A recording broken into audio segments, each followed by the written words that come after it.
जी मैं आपके पास आऊंगा प्रदीप जी। जो विनोद जी कह रहे हैं बात, उन्होंने बात कही, लेकिन जो ये लगातार 14, 19 और अब 24 की जो तस्वीर, जी 17 भी है बीच में, अगर बात करें 22 की बात करें विधानसभा चुनावों की, ये जो तस्वीर निकलकर सामने आ रही है, भले अनुराग भदौरिया कह रहे हैं कि उनका अपना तर्क है और बिल्कुल होना भी चाहिए, लेकिन ये जो तस्वीर है, ये जो 73-75 की तस्वीर निकलकर सामने आ रही है, क्या संकेत है, किस बात का संदेश है?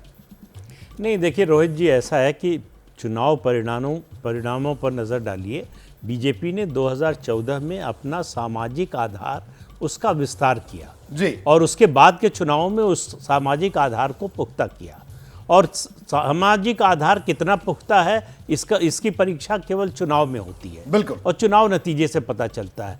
तो 2014 का लोकसभा चुनाव, 2017 का विधानसभा चुनाव, फिर 2019 का लोकसभा चुनाव और 2022 का विधानसभा चुनाव, चारों चुनावों में भारतीय जनता पार्टी ने ये स्थापित किया कि उनका जो उत्तर प्रदेश में सामाजिक आधार बढ़ा है वो पुख्ता हो चुका है। उसको हिलाने की शक्ति अभी विपक्ष के पास नहीं है। मैं ये नहीं कह रहा हूँ कभी होगी नहीं या कभी ये स्थिति बदलेगी नहीं, कब भविष्य में क्या होगा पता नहीं, लेकिन आज की तारीख में हम जब बात कर रहे हैं तो भारतीय जनता पार्टी का उत्तर प्रदेश में जो जनाधार है, सामाजिक आधार है, वो बहुत पुख्ता है, बहुत मजबूत है। और ये सर्वे के आपके आंकड़े जो है इसी की कहानी बयां कर रहे हैं, बता रहे हैं कि जो सामाजिक आधार बन गया है वो जो है उसको हराना, उससे मुकाबला करना विपक्ष के लिए कठिन हो रहा है।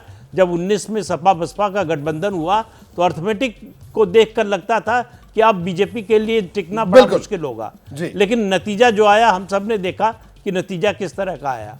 अब इस बार जो है न तो सपा बसपा का गठबंधन है, कांग्रेस और सपा का शायद सीट एडजस्टमेंट हो जाएगा, लेकिन उसमें भी 4 से 6 से ज़्यादा सीटें दिखाई नहीं दे रही हैं। आपका सर्वे ये कह रहा है, तो जो सर्वे कह रहा है और जो ज़मीन पर सामाजिक आधार है बीजेपी का, वो दोनों मेल खा रहे हैं। अब बाकी तो जनता पर है क्या फैसला। बिल्कुल ये का अनुमान है सर्वे के मुताबिक। बिल्कुल प्रेम शुक्ला जी आपके पास आऊंगा। सुरेंद्र राजपूत जी को आपने सुना, अनुराग भदौरिया को आपने सुना, ठीक है, आपने कहा कि डबल इंजन का असर है, मोदी की गारंटी है, ये तमाम बातें आप गिना रहे हैं, लोगों के बीच में भी जा रहे हैं, लेकिन इनका कहना है, अनुराग भदौरिया जी कह रहे हैं कि जातीय जनगणना की बात इन्होंने कही कि आप लोग जातीय जनगणना पर आप लोग कुछ नहीं कहते, आप लोग चुप हैं, ये तमाम बातें कह रहे हैं। सबसे पहले मैं आदरणीय संजय त्रिपाठी जो प्रचंड ठंड में खड़े हैं उनसे आग्रह करूंगा कि किसी बात का बुरा ना माने।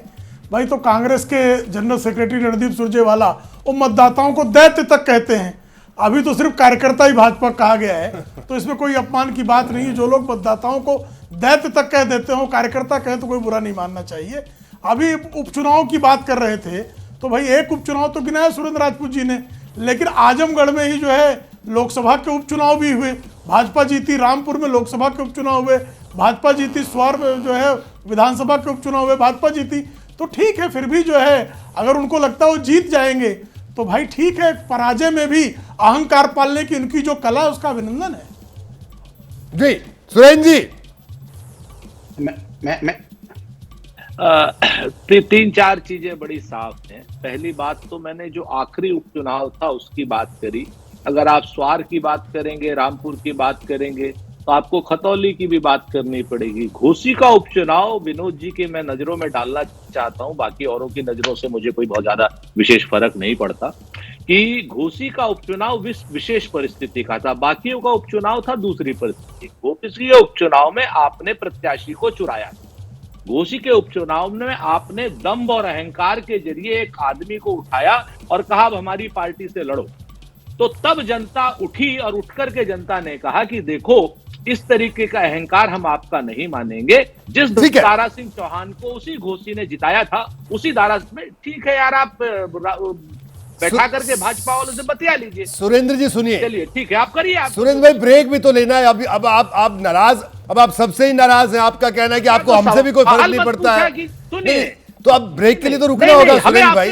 सुरेंद्र भाई ब्रेक के लिए तो रुकना होगा। नहीं, आपको पूरा वक्त दिया। नहीं, सुरेंद्र भाई आप ऐसी बात नहीं कह सकते। हम पूरी तरह से आपको सुन रहे थे, सुनेंगे भी। एक ब्रेक के लिए रुकना है सुरेंद्र जी।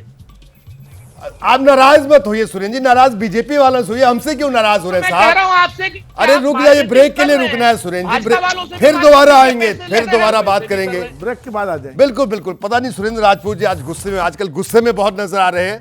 फिर इनके पास आएंगे, हम उतने इत्मीनान से और प्यार से उनसे सवाल पूछेंगे, भले वो गुस्सा करते रहे।